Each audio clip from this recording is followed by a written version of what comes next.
So here today we're talking about air pollution. Now, most of the cars that we use today, they have engines, and those engines burn either petrol or diesel, and they turn that into power, and that's what propels the wheels of the car.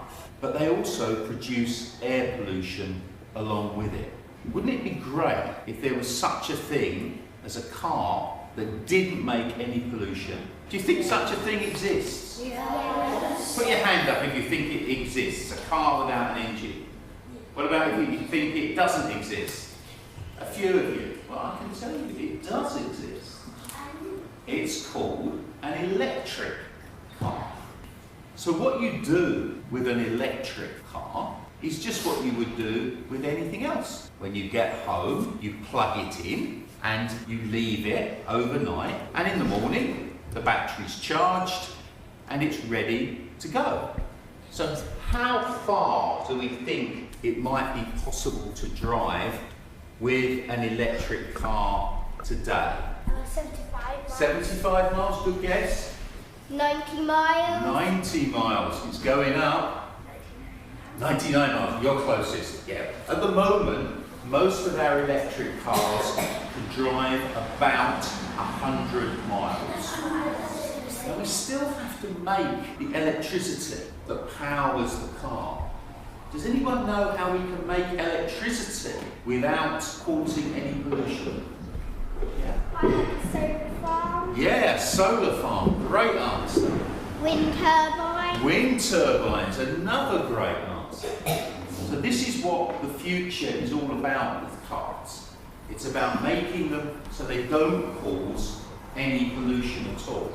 Now there's another really great thing about electric cars. If you drive your petrol car all the way to Brighton and back, 100 miles, it would cost you around £13.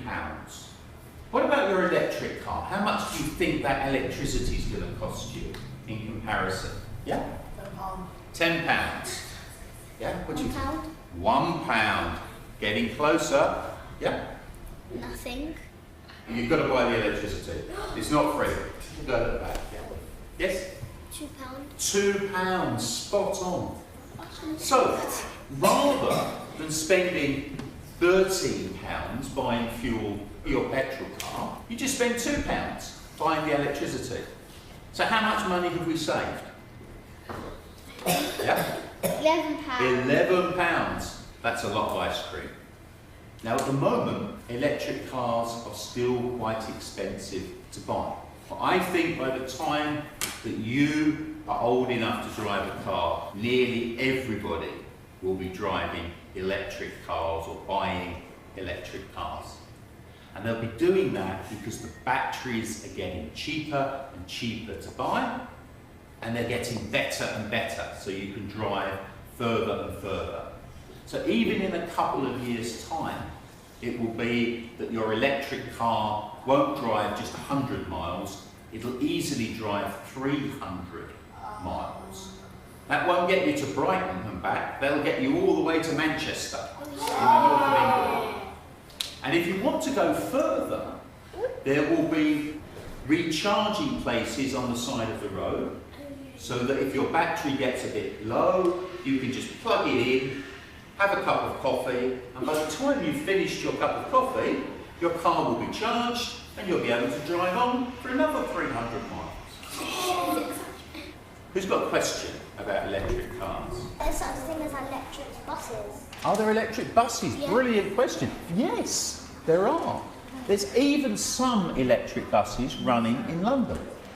There are not very many at the moment because they're quite expensive, but I think, again, the London Mayor wants lots more electric buses because they're much less polluting. Yeah?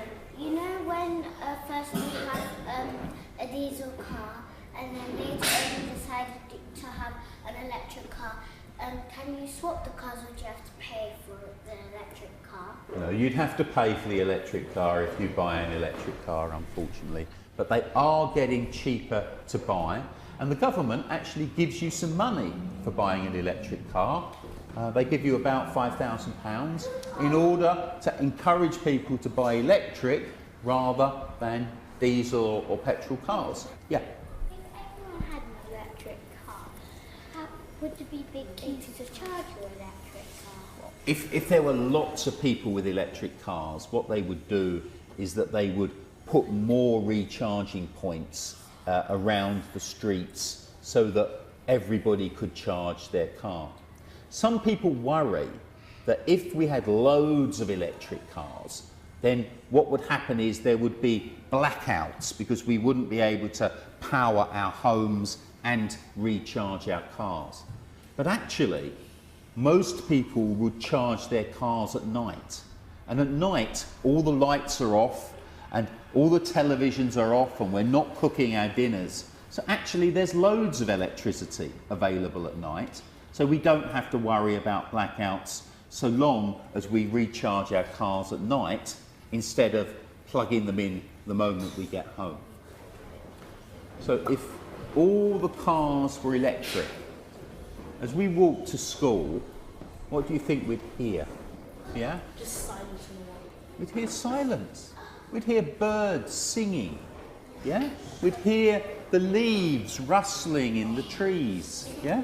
We'd be able to hear the people we're walking talking to us because the traffic's not too loud. So it would be really quiet. And the other thing is that our streets would be much cleaner because we wouldn't be creating lots of these particles that make cities very grimy and black. So no, the really great thing about electric cars is that they don't just make the air cleaner, but they make the whole environment cleaner. They make it much better for us. So overall, shifting towards electric and shared cars, that's better for our cities and makes them a nicer place to live in.